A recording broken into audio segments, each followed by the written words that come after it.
going to be doing double pointed needles today. I know you can't see them very well from way over there. I'll zoom in on them in a little bit. We're doing these in size 7, and knitting needles are numbered and lettered, and depending on what country you're in, but size 7 is 4.5 millimeters, or just shy of 3/16. So we're going to get going on that. And we're doing a set of 5. I've got 3 done, 2 to go. We're using a piece of bubinga here. It's about 7 inches long, and I ripped it square on my table saw.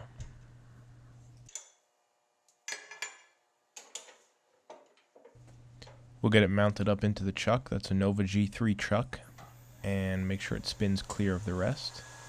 And the first thing that we'll do is put a little dimple in the end for the tailstock to sit in.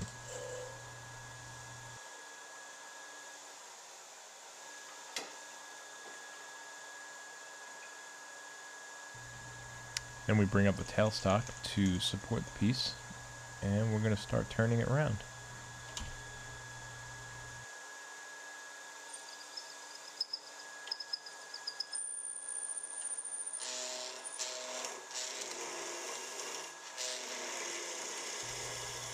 I'll be using my 3/4 inch skew to do pretty much all of the work here. It has a swept back grind on it, a la Alan Lacer. Highly recommend his videos if you want to learn to be more proficient with the skew chisel.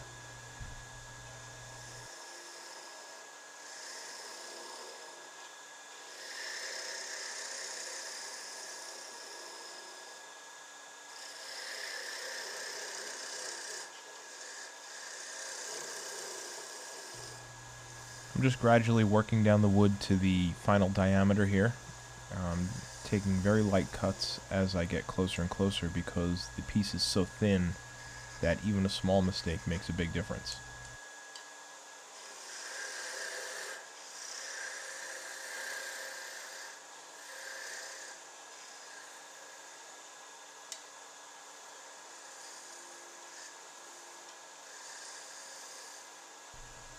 I'm checking my progress as I go here with a pair of calipers.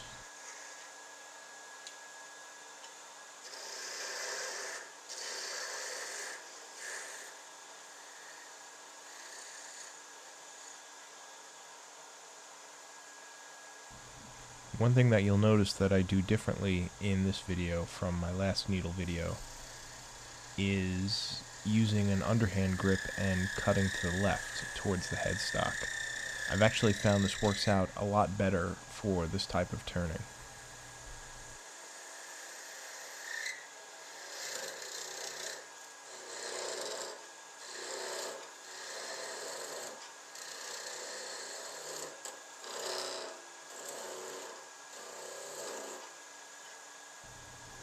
It'll become more obvious when I go on to the part where I move on to the next section of the needle.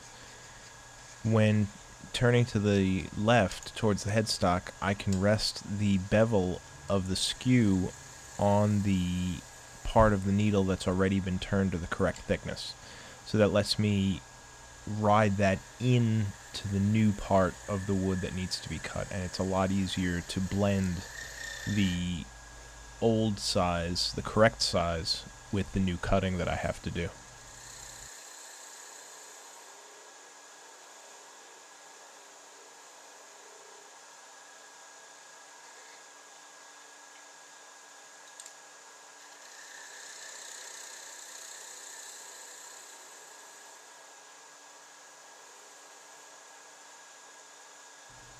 There's going to be a whole lot more of the same with me cutting and measuring and cutting and measuring, so we'll speed this up a little bit for you so you don't get too bored.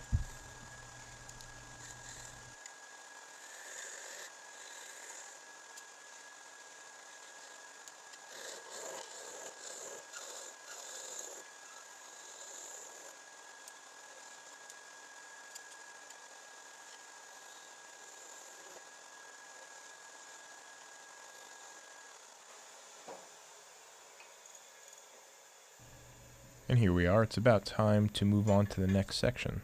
So we're going to stop the lathe and pull the wood out so that we can attack the next bit.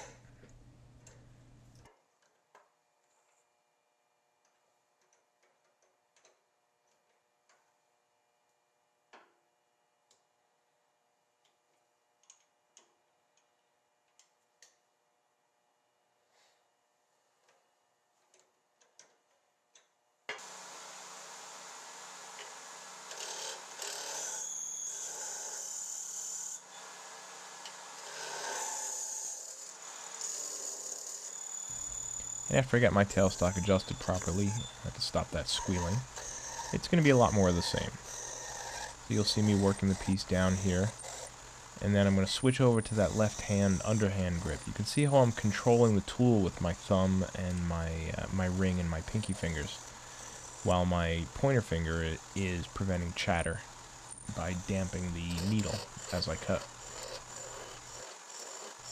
Another very skew specific thing that I'm doing here is I'm using the heel of the skew to make this cut, and that allows me to cut right up to the face of the chuck without having to worry about the tool getting caught in the chuck or making a mess.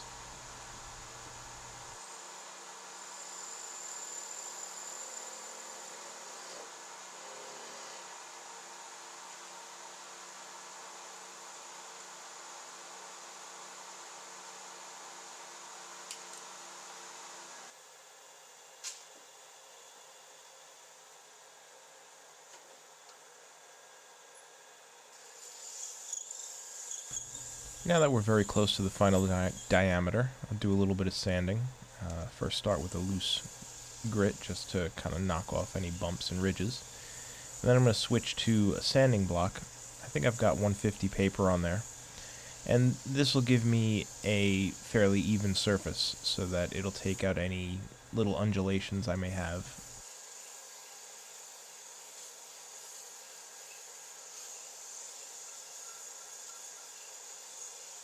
And this sort of thing goes on for about 10 minutes, so we're going to cut all that sanding out.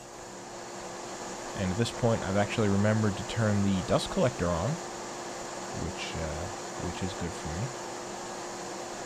And we're going to finish the piece off. I've already applied some Triple E polish that will really smooth the wood out and give it a nice sheen, and I'm applying Shello Wax right now. And I just apply that right on a paper towel and just rub it in while the lathe's running at, I don't know, I guess about 1500 RPM or thereabouts.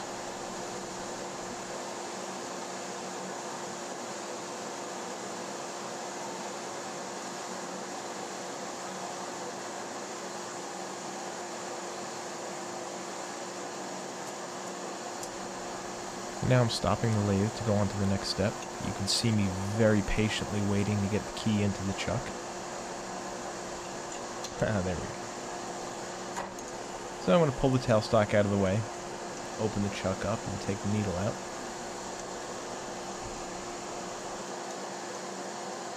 And now I need some way to hold the needle the other way around. And I can't just stick it in the chuck. So I made a collet. Just like in my last needle video, this one's a little different in the way I cut it, but it does the same thing. It goes in the chuck, the needle goes in the collet, and tighten it down. Easy peasy. I use my little Japanese back saw to cut that waste block off the end. And then I'm going to pull the needle back out, just enough for me to work on it, and have enough extra shaft to blend in, because the collet and the chuck are never going to be 100% precise. We're working with wood here. Wood is not a precise material. So we need just a little bit of extra to blend in when we're sanding, and no one will be the wiser when it's finally done.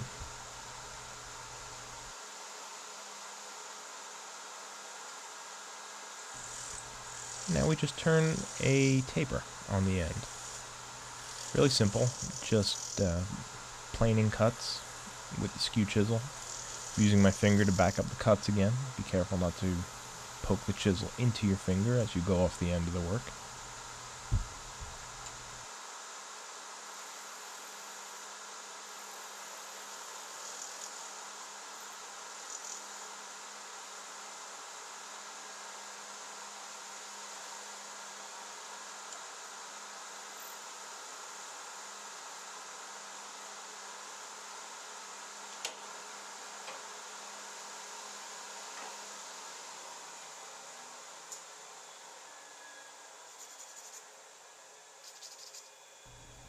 And of course, a little bit more sanding, and then we're going to finish the piece off.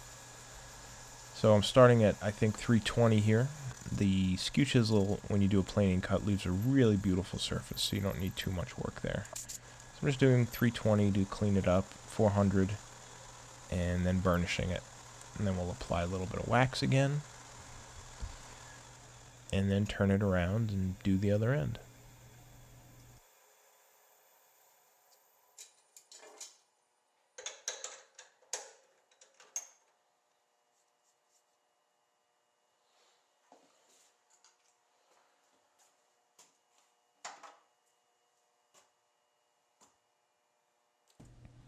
What I'm doing here is marking the final length. I'm just going to use my skew chisel and make a notch in the blank at the point that I want to finish it off.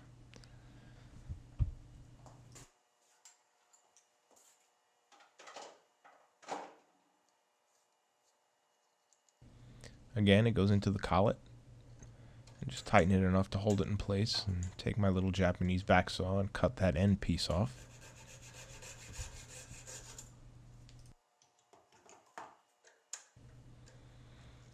And then expose enough of the shaft to turn a taper, tighten it down, and repeat the same process as before.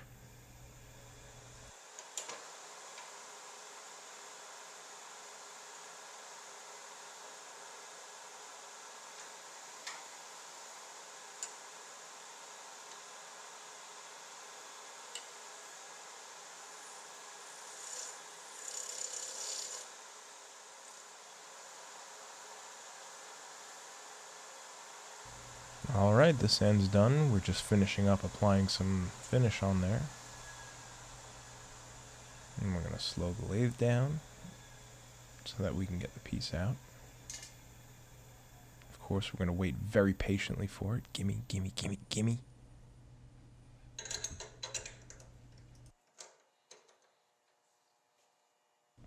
Ta-da!